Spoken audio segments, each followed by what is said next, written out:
Fala pessoal, como é que tá? Tudo bem? Marcelo Cardoso aqui, seja bem-vindo ao meu canal. Já te peço para curtir esse vídeo, deixar aqui o seu comentário, se inscrever no canal, porque eu tenho certeza que o conteúdo que eu vou trazer para vocês hoje aqui vai ser bastante importante para a sua vida, vai certamente edificar a tua fé, te dar um ânimo, te dar aí um incentivo para permanecer firme na fé, firme na busca do propósito de Deus para a tua vida, do cumprimento do propósito de Deus para a tua vida, tá bom? Então é o seguinte, eu queria falar com vocês sobre o livro de Josué, capítulo 8 do livro de Josué. É o livro que eu estou lendo agora com as crianças. A gente está lendo ali desde o começo, né? E chegamos no capítulo 8, aonde acontece a renovação da aliança.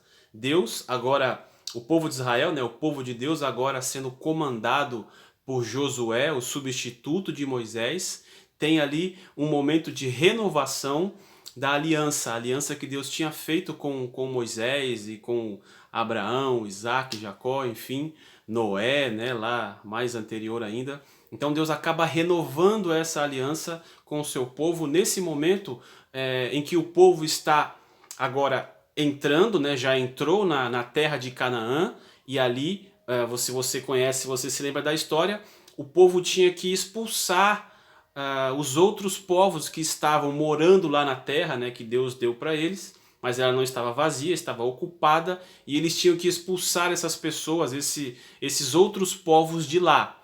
Então, Canaã é essa grande terra, esse grande território formado por várias ou cidades, ou nações, ou povos. A gente não tem ainda a divisão de país, estado, como a gente tem hoje, né? Aqui nesse texto bíblico a divisão é diferente. Então Canaã é formada por várias cidades e o povo de Israel tinha que ir lá tomar as cidades e estabelecer-se ali naquele local. Então eles já tinham tomado a cidade de Jericó, que você conhece bem, aquela é a história talvez mais conhecida do livro de Josué, e agora eles conquistam uma cidade chamada Ai, né? Então, depois da conquista dessa cidade, há a renovação da aliança. Antes, o povo tinha tentado tomar Ai, mas eles foram derrotados, mesmo tendo um exército maior dessa vez, né? Geralmente Israel tem um exército menor e consegue subjugar os seus inimigos, mas dessa vez com um exército maior, eles acabam levando um pau, apanhando, e aí depois eles se reconhecem lá o erro, e agora Deus permite que eles conquistem aquela cidade de Ai. E aí na sequência, Deus acaba ali renovando a aliança com o seu povo. Isso está no capítulo 8, a partir do verso 30, já no final do capítulo 8, diz assim, ó: Então Josué edificou um altar ao Senhor Deus de Israel no monte Eubal, como Moisés, servo do Senhor, havia ordenado aos filhos de Israel, segundo o que está escrito na lei de Moisés, a saber, um altar de pedras, que não tinham sido trabalhadas com instrumentos de ferro. Sobre esse altar ofereceram holocaustos ao Senhor e apresentaram ofertas pacíficas. Então, o povo de Israel segue o rito que é dado por Moisés a eles, e nesse momento eles fazem ali esse sacrifício, né? Pegam aquelas pedras, trabalham aquelas pedras e oferecem sobre elas um sacrifício a Deus. Nesse período aqui você tem que entender que ainda o povo trabalhava, se relacionava com Deus por meio desse culto sacrificial. Existem vários tipos de sacrifício, né? O livro de Levítico é o livro que mais fala sobre esses sacrifícios, mas eu não vou explicar aqui agora, porque senão o vídeo fica muito comprido. Então, a ideia que eu quero trazer para vocês, ela vem agora, a partir do versículo 34, que já é ali os últimos, né? 34 e 35, são os dois últimos versículos do capítulo 8 de Josué. E diz assim, ó: Depois Josué leu todas as palavras da lei, a bênção e a maldição, segundo tudo o que está escrito no livro da lei. Não houve uma só palavra de tudo que Moisés havia ordenado que Josué não lesse para toda a congregação de Israel e para as mulheres, para as crianças e os estrangeiros que viviam no meio deles. Ou seja, Josué como um líder colocado por Deus para liderar esse povo e para instruir esse povo, não deixou de ler nada daquilo que havia sido recebido por ele como escritura. Até esse momento, certamente, eles só tinham ali os 10 mandamentos, né? Ou os mandamentos que Deus deu ao povo por meio de Moisés, não é? Então, nesse período, o líder de Israel, o líder do povo de Deus, Josué, leu tudo ali diante do povo e até das crianças. Achei interessante isso. As crianças também foram instruídas segundo as leis do povo, segundo as leis de Moisés, as leis de Deus, porque as crianças não ficam fora dessa instrução. Então você que é pai, entenda isso. Seus filhos desde pequeno têm que ouvir sobre a palavra de Deus. Recentemente, tem um tempo aí, estou tentando calcular aqui, não lembro, eu e a Alessandra, nós estamos aí, recentemente eu quero dizer, são meses ou anos, tá? É recente porque pra gente é algo novo. Eu e a Alessandra, minha esposa, a gente está lendo e acompanhando pessoas pela internet sobre criação de filhos, né? A gente quer aperfeiçoar o que a gente já sabe, a gente ainda tem muito a aprender, e a gente destacou uma coisa que foi muito importante para nós aprendermos, absorvermos o que essas pessoas ensinavam. E o que foi? Estar sempre ouvindo essas pessoas. Se essas pessoas fazem uma live, se essas pessoas indicam um livro, se essas pessoas fazem um post, se essas pessoas estão em webinários, né, aquelas palestras na internet, a gente tenta ouvir, a gente tenta ir lá, se ela está num bate-papo, numa live no YouTube, uma live no Instagram, a gente procura acompanhar essas pessoas. Por quê? Porque a gente precisa estar perto delas, ouvindo as palavras que elas têm a dizer a respeito daquilo que a gente quer aprender, que é a questão de educar filhos, né? Educar filhos para a glória de Deus, levar os filhos à busca das virtudes, não é? Hoje uma coisa tão perdida no nosso imaginário, né? A gente mesmo, adulto, não se preocupa diariamente em acrescentar mais conhecimento a respeito das virtudes. E se você não sabe o que é virtude, você já tem um motivo para estudar, né? O que é virtude e o que é vício diante da proposta de Deus para as nossas vidas. Então você precisa saber entender o que é essas coisas e buscá-las, né? Buscar o que é bom e chutar para longe aquilo que é mal. Enfim, aqui acontece o seguinte: o povo já está na terra, já está conquistando Canaã, e Josué percebe, né, que nessa renovação de aliança é preciso ler tudo de novo.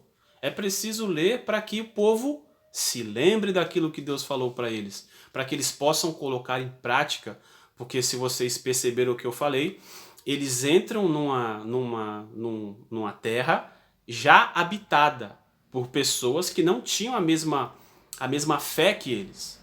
É o mundo hoje, né? O mundo hoje existe aqui, eu estava lendo aqui um trechinho de um artigo que fala sobre pluralismo filosófico, ou seja, diversas teses, linhas, pensamentos filosóficos que existem no mundo hoje, né, no nosso mundo democrático, onde todas as ideias devem ser discutidas, devem ser colocadas, e às vezes alguns vão lá e tentam impor as suas ideias sobre as outras, até de maneira coercitiva, às vezes de maneira violenta na sua transmissão, mas principalmente com artifícios, às vezes até judiciais, não é? Usar as leis para impor certas linhas filosóficas, e dentro disso a gente tem que estar sempre lembrando do que é, como é formada, do que é feita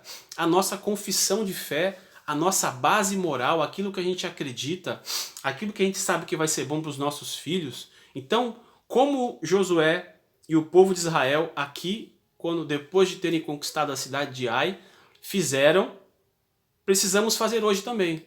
Ler a Bíblia, obviamente, hoje nós temos a Bíblia completa, né? São os 66 livros que certamente eles não tinham. Hoje nós temos um livro maior, completo, mais amplo, com mais detalhes que aqui nesse momento o povo não tinha, e nós precisamos estar sempre atentos ao que esse livro tem a nos dizer. Obviamente que existem também materiais extra-bíblicos que a gente pode ter acesso, como eu acabei de falar para vocês, sobre educação de filho. Tem muita coisa boa, principalmente sendo feita pelos católicos. Os católicos estão dando um show, confesso, né? Eu digo isso assim, sem vergonha nenhuma, porque o que é bom, né, precisa ser realmente reconhecido. E eles estão dando um show, um baile. E aí a gente, do lado protestante aqui, temos as nossas direções também, mas eu sinto que é um pouquinho mais fraco, né? Mas enfim, graças a Deus pelos católicos que estão liderando aí essa frente, e a gente tem que aproveitar isso e seguir essa proposta que eles têm, né? Sem colocar aqui partidarismo, sem querer levantar questões teológicas para brigas, não. Nós podemos nos unir nesses momentos com os católicos, dar as mãos e seguirmos juntos nessa linha, por exemplo, da educação dos filhos. Então, o recado que eu deixo para você hoje é o seguinte: busque sempre a orientação da palavra de Deus. Nunca se esqueça de ler a palavra de Deus e de buscar entender aquilo que está escrito. Não deixe a rotina do seu dia a dia esmagar e arrancar de você esse tempo precioso que é importante que você tenha a sós e também com a sua família, principalmente com os seus filhos. A mulher busque a ler com o marido, se não consegue que leia só, o marido da mesma forma, ele lê, ele ora, ele tem que orientar o seu lar, ele tem que estar sempre tomando a frente dos assuntos, do que está passando no imaginário das crianças, no imaginário da mulher, para que ele possa redirecionar, como Josué, a sua casa para os desígnios e os propósitos de Deus, tá bom? Então é isso, muito obrigado pela sua paciência até aqui. Mais uma vez peço para você curtir esse vídeo, né? Se inscrever aqui no meu canal, que é pequenininha, está crescendo agora, está começando agora. Eu espero que a gente possa crescer, alcançar bastante gente aí. O céu é o limite no YouTube, não é verdade? Então vamos aproveitar esses canais para transmitir aqui a palavra de Deus, palavras de incentivo e certamente coisas úteis para a nossa vida hoje. Não quero ficar aqui filosofando com coisas distantes, mas quero oferecer para você algo prático que você coloque na sua vida hoje, tá bom? Porque é isso que eu também quero para mim e para minha família. Muito obrigado, Deus abençoe vocês e busquem sempre as coisas do alto. Tchau, pessoal!